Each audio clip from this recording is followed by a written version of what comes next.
Goddag. Nu sidder vi her klokken lidt i 12 en eller anden aften. Vi har fundet ud af, at vores visa det ikke er gyldigt lige så længe, som vi blev fortalt af Service Crew. Så vi er på en eller anden måde på visa run lige nu. Vi har kørt hele vejen til Nong Khai, tror jeg den hedder.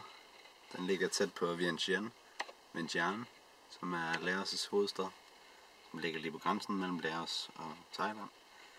Så i morgen tidlig vil vi tage derhen til Immigration Office og så videre til ambassaden over på den anden side af grænsen, for forhåbentlig at få enten 60 dages udvidelse af vores opholdstilladelse eller 15 dage.